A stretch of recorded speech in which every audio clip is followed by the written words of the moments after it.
é um vídeo do prefeito Ricardo Nunes, prefeito de São Paulo, indo numa é, numa posse, né, de alguns guardas da Guarda Civil Metropolitana. E vai lá e fica cantando uma música sobre jogar spray de pimenta na cara de vagabundo. É isso exatamente que a música fala. Dê uma olhada, é um vídeo bem curto.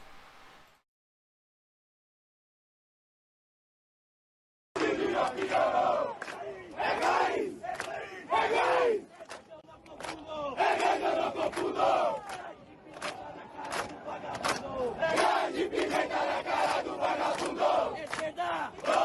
Esquerda! Esquerda direita! Esquerda direita! Esquerda direita! Parabéns, senhor! Viva o Ferrão!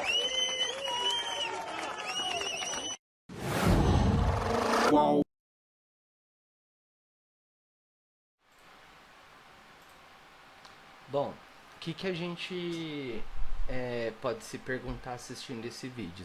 Primeira pergunta, se é adequado um prefeito de uma cidade participar de um ritual, né? Não sei como se chama isso, como esse, né?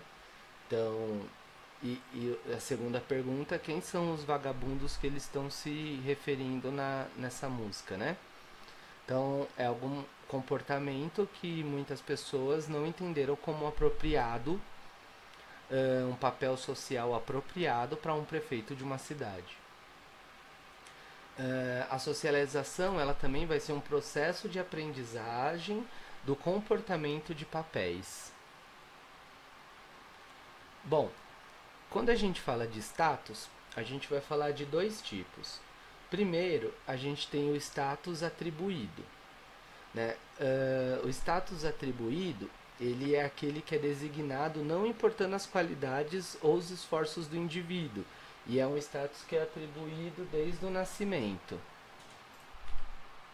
Bom, então, status atribuído ele é aquele que a gente tem desde o nascimento, né? Por exemplo, sexo, idade, raça, nacionalidade, parentesco. E a gente tem o que é chamado de status adquirido, que o indivíduo ele vai adquirindo ao longo da sua vida, por esforço, por escolha, capacidade, habilidade, empenho pessoal ou por privilégios também, que faltou aqui. Isso pode ser pai, professor, delegado, cantor, goleiro, enfim. O status ele vai indicar as pessoas que ocupam os papéis sociais que devem desempenhar. Ele também indica às outras pessoas qual deve ser a conduta esperada de quem o ocupa, como por exemplo a gente estava vendo o vídeo do prefeito agora. É o status do indivíduo que determina seu comportamento ou seu papel social.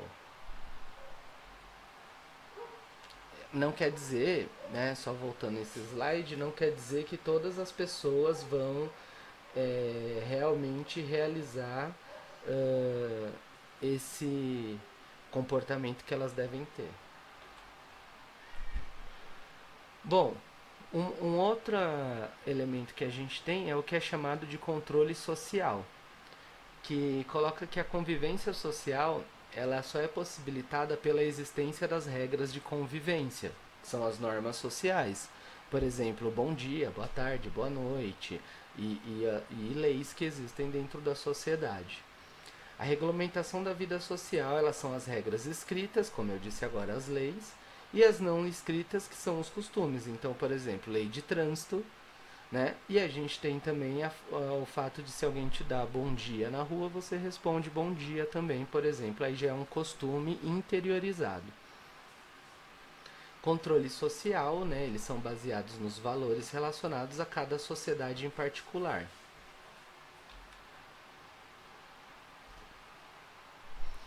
Bom, falando em específico sobre controle social, né? O que são esses valores que eu falei anteriormente, né?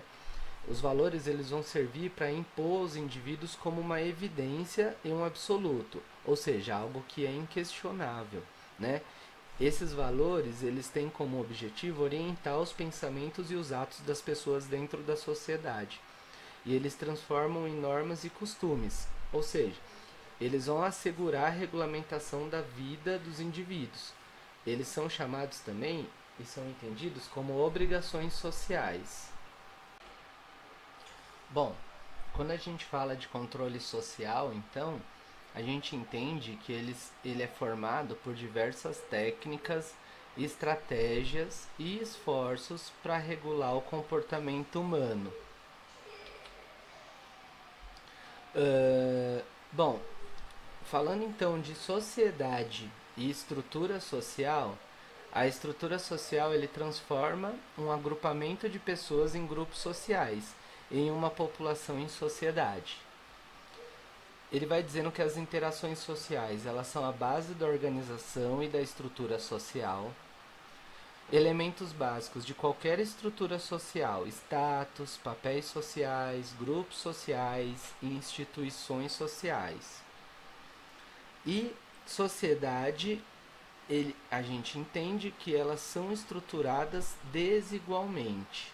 Ou seja, não há hoje, por exemplo, no Brasil, uma sociedade sendo estruturada de forma igualitária. É só a gente ver toda a desigualdade que existe dentro da onde a gente vive, da cidade, por exemplo, que a gente mora. A partir disso, então, a partir do que a gente tem entendido como desigualdade, a gente vai ter um termo chamado estratificação social, que ele nada mais é do que a divisão da sociedade em camadas, né? E essa divisão ela vai sendo a partir do acesso ou não de riqueza, de poder ou de prestígio. E aí, para cada camada, a gente vai chamando de estrato essas camadas sociais. Os estratos são os conjuntos de pessoas que detêm a mesma posição social, ou seja, aquele status que a gente falou anteriormente. A igualdade hoje, por exemplo, no sistema capitalista, ela é considerada uma impossibilidade social. Tendo o sistema capitalista como meio econômico, essa sociedade ela não consegue chegar a uma igualdade. A gente tem também, quando a gente fala de estratificação social, o que é chamado de barreiras sociais, né? Que são elementos culturais que são perfeitamente identificados, destinados a tornar difícil ou impossível o acesso de um indivíduo a um grupo ou de uma camada social. Então são aquelas questões que fazem com que as pessoas não consigam alcançar. Se a gente for pensar aquele meme daquela frase, né, da filha do Didi, não sei se vocês viram, que ela falou que todo mundo tem as mesmas 24 horas. Né? Eu duvido que ela tenha que acordar às 5 horas da manhã, pegar ônibus e metrô lotado para chegar no trabalho dela. Então a gente não consegue dizer que todo mundo tem a mesma 24 horas, porque para cada extrato da sociedade existem barreiras sociais que inclusive impedem essas pessoas de ascenderem seus status socialmente. Tá certo? Bom, na próxima aula a gente dá continuidade. Bons estudos a todos e a todas. Até mais.